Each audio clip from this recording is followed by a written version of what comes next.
हाँ जी। साध के संग आवे बस पंचा। सतगुरु कहते ने गुरमुखां दी संगत करन नाल पंजे विकार वस विच आ जाते ने। साध कै संग आवे बस पंचा, पंजे विकार वस विच आ जाते ने, नहीं ते पंजां दे वस विच मेरे वर्गे ने। संसार ये सारा ही अखाड़ा है। अखाड़ा कहते ने जिथे पहलवान घुलते ने, कुश्ती करते हैं। ये संसार एक बहुत वड्डा अखाड़ा है, ते जिन्ने जीव ने सब कुश्ती कर रहे हैं, सब कुश्ती कर रहे हैं अपने कर्मा मुताबिक। किसी नूं विकार ढा रहे हैं ते कोई विकारां नूं ढा रहा है। कदी तुसी गुरु अर्जन साहब जी दे अमोलक बोल पढ़ के वेखो गुरु ग्रंथ साहब जी अंदर। महाराज कहते हैं हाँ गुसाई दा पहलवान दा। महाराज कहते मैं अपने मालक दा पहलवान हाँ। मैं ओदे कोलों दा सिखे ने कि किस तरह विकारां नूं टाणा है। गुर मिल उच्च दमालड़ा, पातशाह कहते ने निहत्थे पंज जवान मैं गुर थापी दिती कंड जियो। आख्या जिस दिन गुरु ने मेरी कंड ते थापी ला के मैनू शाबाश दी है, उस दिन मैं पंजे विकारां नूं ढा लिया है। ये कुश्ती है। हर इंसान खेड रहा अपने कर्मा मुताबिक, कुश्ती लड़ रहा संसार में। सतगुरु कह रहे हैं निहत्ते पंज जवान मैं गुर थापी दिती कंड जियो। सतगुरु दे बोल ने नानक ज्ञानी जग जीता सब कोए। मैं कदी कदी निगाह पै जाती है टीवी ते, बॉक्सिंग दी गेम वेखते ने, बड़ा रश हुंदा स्टेडियम में, बहुत रश। पर किते बॉक्सिंग दी गेम नूं वेखण वाला अपनी गेम नूं वेखना शुरू कर देवे, यही ज्ञान बन जाएगी। ਇਹਦੇ ਵਿੱਚੋਂ ही विवेक प्रगट हो जाएगा। पर देखता नहीं, क्योंकि आदत पै चुकी है दूसरे वाल वेखण दी, अपने वाल ते झाकदा ही नहीं। शुरू तो आदत सुभाव बन चुका है दूसरे दे औगुणा वाल झाकना है, अपने औगुणा वाल नहीं झाकना। झाकना ते दूसरे दे गुणा वाल सी कि अपने औगुण कट जाते हैं। पर ऐसा सुभाव नहीं बनया। जदों भी कहता मैं बिल्कुल ठीक हाँ, वो गलत है।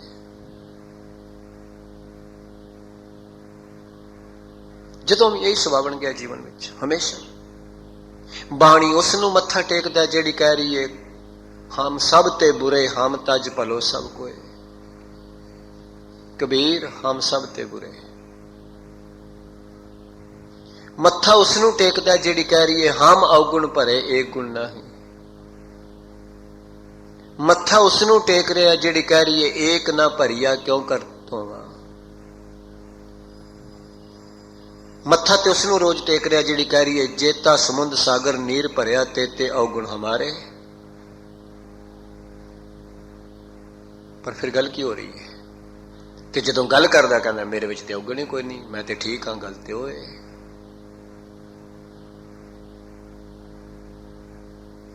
ताई ते जीवन नहीं बन रहा, ताई ते जीवन में अगोचर की लखता ही नहीं हो रही।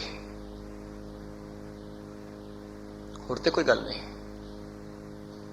केवल ते केवल ऑब्स्टेकल ही बनी है। ताई ते सदा प्रफुल्लित नहीं हो रहा जीवन, होर कोई गल नहीं। तो सतगुरु कह रहे ने, बख्शिश कर रहे ने, साध का संग आवे बस पंचा। पंजे विकार वस विच आ जांदे ने गुरमुखां दी संगत करन नाल। ते वस विच आउण दा मतलब की है? मैं सवेरे भी बेनती की सी, अज गुरु हरगोबिंद साहब पातशाह जी का पवित्र गुरपुरब है, जिन्होंने मीरी ते पीरी की जुगत दी है। ਤੇ ਮੈਂ ਸਵੇਰ ਦੇ ਦੀਵਾਨ ਵਿੱਚ ਇਹ ਗੱਲ ਕਹੀ ਸੀ, ਯਾਦ ਰੱਖਣਾ ਮੀਰੀ ਤੇ ਪੀਰੀ ਦਾ ਰਿਸ਼ਤਾ ਇਸ ਤਰ੍ਹਾਂ ਦਾ ਜਿਸ ਤਰ੍ਹਾਂ ਘੋੜੇ ਤੇ ਸਵਾਰ ਦਾ ਹੈ। ਸਵਾਰ ਘੋੜੇ ਤੇ ਹੈ, ਲਗਾਮ ਕੋਈ ਨਹੀਂ, ਸਵਾਰ ਘੋੜੇ ਦੇ ਅਧੀਨ ਹੈ। ਜਿੱਧਰ ਨੂੰ ਘੋੜੇ ਦਾ ਜੀ ਕਰੇਗਾ ਉਧਰ ਲੈ ਜਾਏਗਾ। ਪਰ ਜੇਕਰ ਸਵਾਰ ਅੱਛਾ ਹੈ ਤੇ ਲਗਾਮ ਹੱਥ ਵਿੱਚ ਹੈ, ਫਿਰ ਘੋੜਾ ਸਵਾਰ ਦੇ ਅਧੀਨ ਹੈ। ਜਿੱਧਰ ਸਵਾਰ ਦਾ ਮਨ ਕਰੇਗਾ ਉਧਰ ਜਾਏਗਾ। ਬਿਲਕੁਲ ਜੀਵਨ ਵਿੱਚ ਵਿਕਾਰਾਂ ਦਾ ਇਹੀ ਸੰਬੰਧ ਹੈ। ਜੇ ਵਿਕਾਰ ਹਾਵੀ ਨੇ ਤਾਂ ਫਿਰ ਜੀਵਨ ਉਧਰ ਜਾ ਰਿਹਾ ਜਿੱਧਰ ਵਿਕਾਰ ਲੈ ਕੇ ਜਾ ਰਹੇ ਨੇ, ਤੇ ਜੇਕਰ ਜੀਵ ਉਹਨਾਂ ਤੇ ਹਾਵੀ ਹੈ, ਵਸ ਵਿੱਚ ਨੇ ਉਹਦੇ, ਤੇ ਫਿਰ ਉਧਰ ਜਾ ਰਹੇ ਨੇ ਜਿੱਧਰ ਉਹਦੀ ਮਤ, ਗੁਰੂ ਦੀ ਮਤ ਜਾ ਰਹੀ ਹੈ। ਤੇ ਉਹਦਾ ਮਤਲਬ ਕੀ ਹੈ? ਕਾਮ ਸੰਜਮ ਵਿੱਚ ਬਦਲ ਜਾਏਗਾ,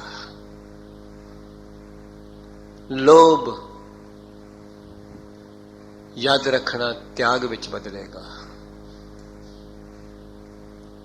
ਸੰਤੋਖ ਵਿੱਚ ਬਦਲੇਗਾ, ਮੋਹ ਪਿਆਰ ਵਿੱਚ ਬਦਲੇਗਾ, ਕ੍ਰੋਧ ਨਿਮਰਤਾ ਵਿੱਚ ਬਦਲੇਗਾ। ਫਰਕ ਪੈ ਜਾਏਗਾ, ਇਹ ਚੇਂਜ ਆ ਜਾਏਗੀ।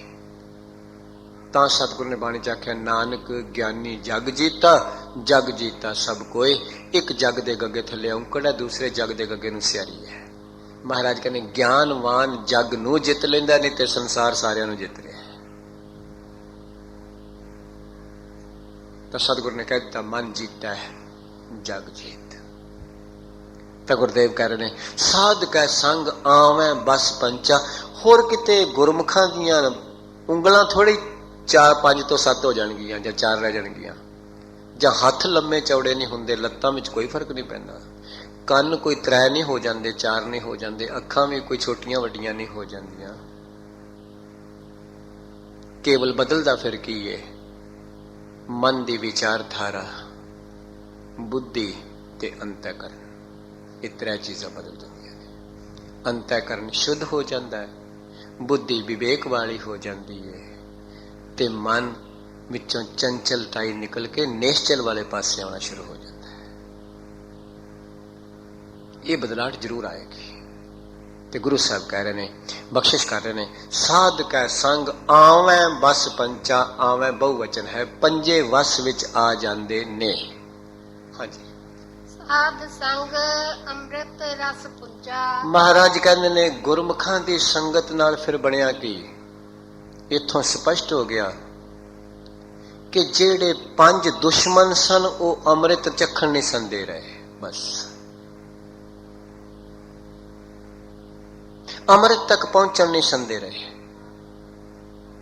ਤੁਸੀਂ ਕਦੀ ਬਾਬਾ ਕਬੀਰ ਦੇ ਬਚਨ ਸੁਣੋ ਨਾ, ਬਾਬਾ ਕਬੀਰ ਨੇ, ਪੰਚ ਬਿਖਾਦੀ ਏਕ ਗਰੀਬਾ ਰਾਖੋ ਰਾਖਣ ਹਾਰੇ। ਤੇ ਆਪ ਜੀ ਨੂੰ ਪਤਾ ਹੋਣਾ ਚਾਹੀਦਾ ਬਿਖਾਦੀ ਕਿਸ ਨੂੰ ਕਹਿੰਦੇ ਨੇ, ਦੱਸ ਸਕਦੇ ਹੋ? ਨਹੀਂ ਬੇਟੀ, ਬਿਖਾਦੀ ਕਹਿੰਦੇ ਨੇ ਬਿਖਾਂਦ ਖੜਾ ਕਰਨ ਵਾਲੇ, ਝਗੜਾ ਖੜਾ ਕਰਨ ਵਾਲੇ। ਤੇ ਬਾਬਾ ਕਬੀਰ ਕਹਿੰਦੇ ਨੇ ਝਗੜਾ ਕਰਨ ਵਾਲੇ 5 ਨੇ ਤੇ ਸੁਲ੍ਹਾ ਕਰਾਉਣ ਵਾਲਾ ਕੋਈ ਹੈ ਨਹੀਂ, ਤੇ ਝਗੜਾ ਨਿਬੜੇ ਕਿਸ ਤਰ੍ਹਾਂ? ਪੰਚ ਬਿਖਾਦੀ ਏਕ ਗਰੀਬਾ, ਤੇ ਮੈਂ ਇੱਕ ਗਰੀਬ ਕੱਲਾ ਵਾਂ ਤੇ ਉਹ 5 ਨੇ। ਰਾਖੋ ਰਾਖਣ ਹਾਰੇ, ਖੇਦ ਕਰਾਂ ਔਰ ਬਹੁਤ ਸੰਤਾਵੈ, ਆਇਓ ਸ਼ਰਨ ਦੁਆਰੇ। ਆਖਿਆ ਮੈਨੂੰ ਇੰਨਾ ਤੰਗ ਕਰਦੇ ਨੇ, ਇਸ ਵਾਸਤੇ ਮੈਂ ਤੇਰੀ ਸ਼ਰਨ ਆਇਆ। ਜਿੱਥੇ ਤੇਰੀ ਸ਼ਰਨ ਆ ਜਾਈਏ ਉੱਥੇ ਇਹ ਨਹੀਂ ਜਾ ਸਕਦੇ, ਉੱਥੇ ਇਹਨਾਂ ਦੀ ਪਹੁੰਚ ਨਹੀਂ, ਉੱਥੋਂ ਹੀ ਡਰਦੇ ਨੇ।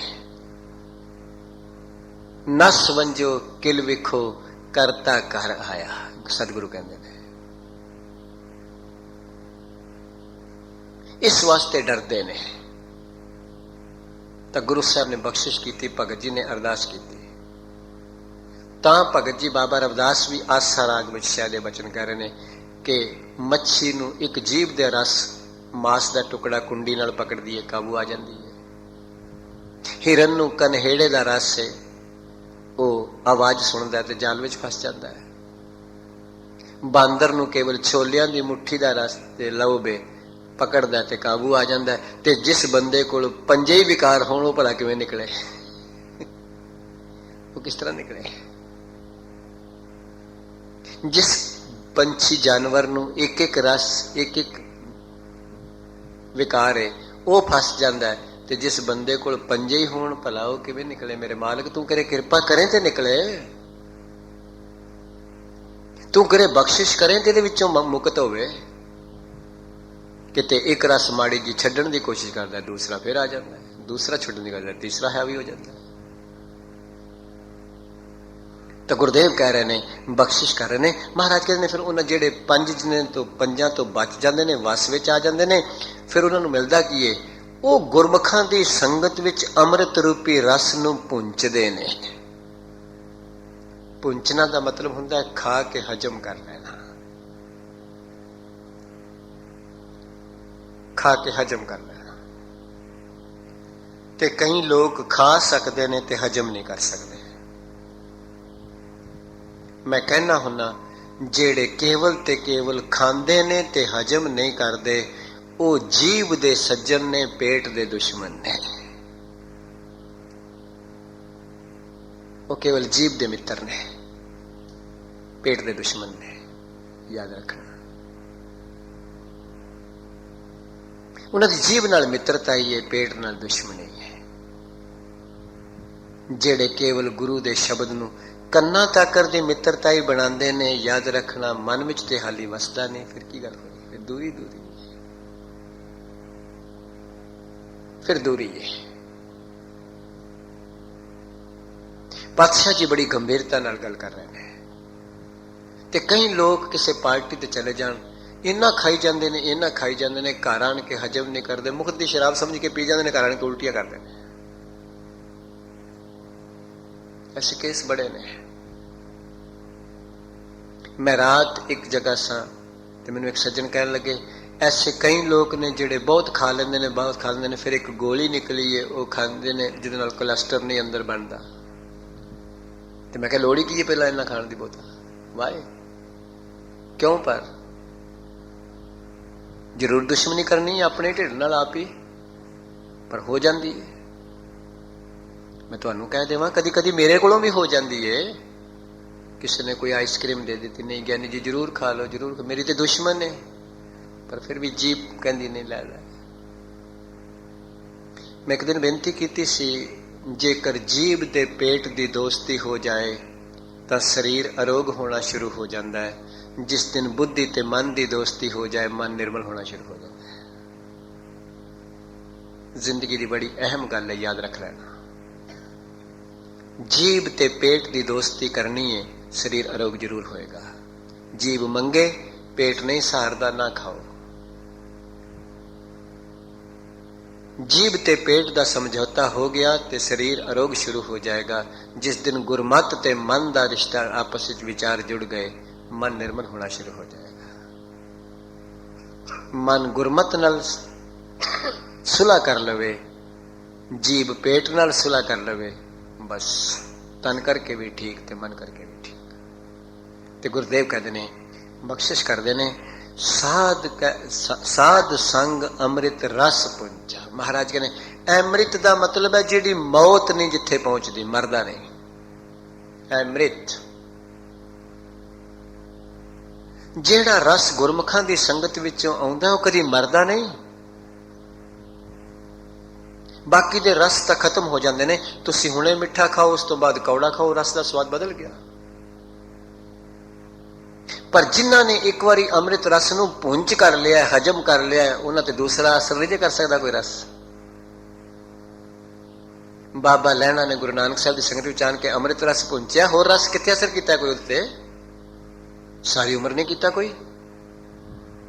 पर साडे क्योंकि असीं हाली पुंचिया नहीं, केवल कन्ना तक सुनिया, तां ही ते थल्ले उतरदे उतरा लिफ्ट विच रस हट जाता ते किसी दी निंदा शुरू हो जाती है। होर तो कोई गल नहीं, केवल यही गल है। केवल लिफ्ट तक ही रहा है रस, लिफ्ट दे विच बैठे बैठे बदल गया है, थल्ले लंगर हाल विच जाने बदल गया है, क्योंकि पुंचा नहीं। मैं बेनती करा जिस भोजन दी पच के हड्डी बन चुकी है उसकी कदी उल्टी आई है? जेड़ा हाली हजम नहीं होया उल्टी उसकी आउंदी है। जेड़ा रस हाली पुंचिया नहीं गया अंदर, याद रखना हंकार दी उल्टी उही बन के आउंदा है। जेड़ा अंदर पुंचिया गया वो कदी हंकार नहीं बनता। पातशाह कह रहे ने, बख्शिश कर रहे ने, ता गुरु अर्जन साहब ने बड़ी गंभीरता नाल गुरु ग्रंथ साहब के अखीर ते एक बचन लिखे ने, थाल विच तिन वस्तु पइयो सत संतोख विचारो, अमृत नाम ठाकुर का पयो जिसका सबस आधारो, जे को खावे जे को पुंचै तिसका होए उधारो। महाराज कहने जेड़ा हजम करेगा उधार ओदा होवेगा। केवल खान नाल उधार नहीं होएगा, क्योंकि खान नाल शक है कि तो उल्टी भी आ जाए, पर जदों हजम कर लिया तू गुरु दे नाम नू, गुरु दी विचारधारा नू, जदों तू गुरु दी विचारधारा नू अपने अंदर हजम कर लेंगा, जज़ब कर लेंगा,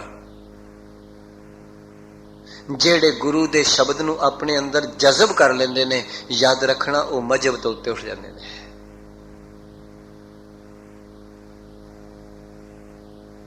गुरुदेव कह रहे हैं, पातशाह कह रहे हैं, नहीं तो बंदा केवल किसी मजहब के हंकार के दायरे में ही तुरया फिरदा है। अज भी सवेरे इस गल की विचारधारा से कि गुरु हरगोबिंद साहब पातशाह जी नूं 4 सवाल किए गए ने कि तुहाडे कोल ते नाल बच्चे भी ने, ते बच्चे नाल ने, ते फिर वराग किस गल दा? नाल इस्त्री भी है। ते गुरु साहब ने आख्या, पीर जी शायद तुहानू नहीं पता, औरत ईमान है, दौलत गुजरान है, पुत्र निशान है, फकीर ना हिंदू है ना मुसलमान है। जे कोई संत अखवा के, फकीर अखवा के, दरवेश अखवा के हाली किसी मजहब दियां शरह विच बज्जा है, जाति दियां शरह विच बज्जा है, ते फिर वो फकीर नहीं, वो संत भी नहीं, वो गुरमुख भी नहीं। फकीर जात विच नहीं हुंदा, जोत विच हुंदा है। संत जोत का नाम है, जाति का नाम नहीं है। गुरमुख जोत का नाम है, जाति का नाम नहीं। सतगुरु कहते जानो जोत ना पुछो जाति, आगा जात ना है।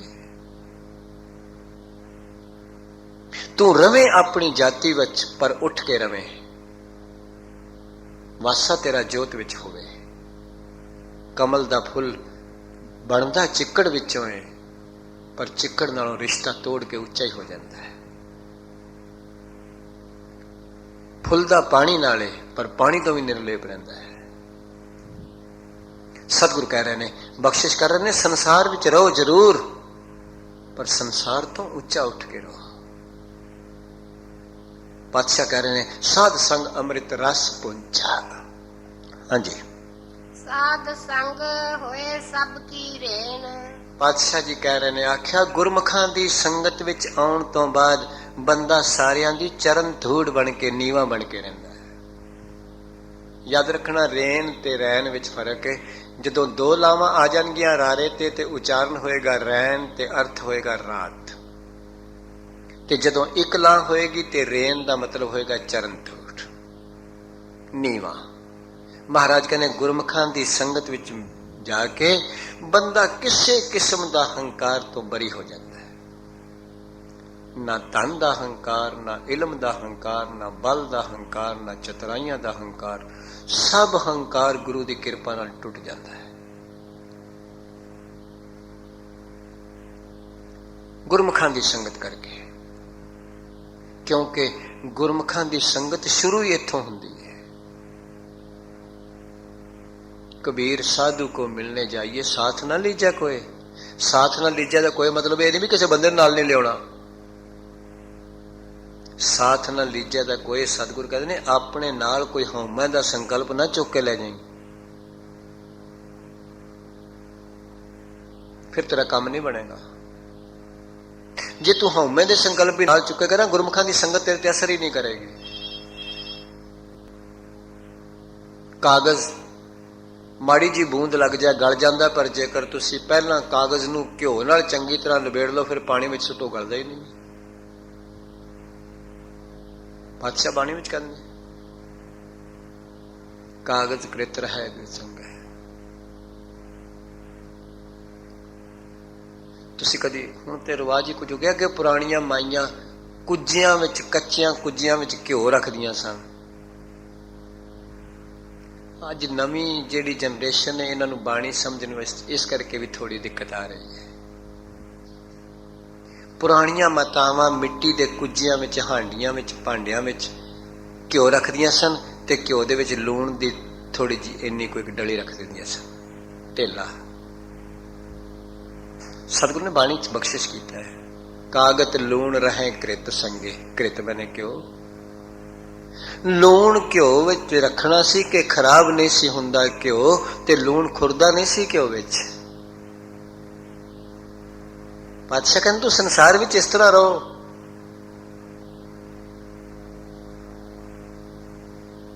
ਯਾਦ ਰੱਖੀ, ਥਿੰਦੇ ਵਾਲਾ ਕਾਗਜ਼ ਪਾਣੀ ਵਿੱਚ ਨਹੀਂ ਗਲਦਾ।